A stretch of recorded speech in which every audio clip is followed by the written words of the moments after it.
Hi guys, Coach John here. So ngayon ituturo ko sa inyo kung paano i-trade yung ating signals from ACCM Global Traders Telegram group. Okay, so first kailangan meron ka ng MT5 account and ACCM account and naka-join ka sa ating signals. So for example, nag-send ng signal yung ating group ng 4:38 PM. May nakalagay dito gold buy now and ito yung entry point natin. So i-check natin kung valid pa yung entry price na papasukan natin.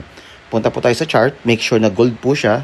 Kung hindi pa siya gold, punta ka sa quotes, hanapin mo yung gold, i-click mo lang siya, then chart.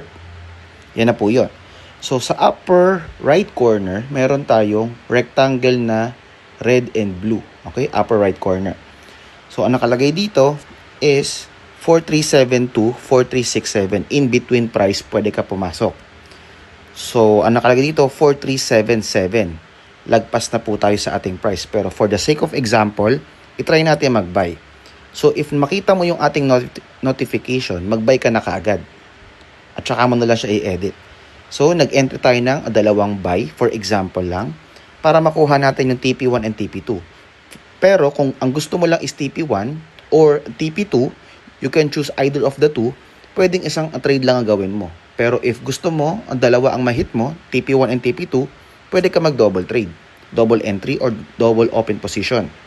So ngayon, at saka natin siya i-edit. Pwede ka mag-swipe left, i-click mo yung pencil for iPhone users. Then, i-type mo si stop loss and take profit. 4360, 4382. 4360, 4382. Then, modify. Ang pangalawa naman, pwede mong swipe left, then pencil, or i-click mo lang siya and modify. 4360. Then yung ating TP2, 4395. 4395. Then i-check natin sa chart. Yan na po ang ating itsura ng trade. Meron tayong SL and dalawang TP. Since pangit yung price na napasukan natin, 4377 na siya, ang taas natin, malapit yung TP1 sa ating entry price. Kaya nga, mas maganda if nakapasok kayo sa lowest price, which is 4367 pag nakabay ka. Okay? So ngayon, example, i-close na natin yung trade. Pwede mo siyang swipe left, then i-click mo yung check. Okay?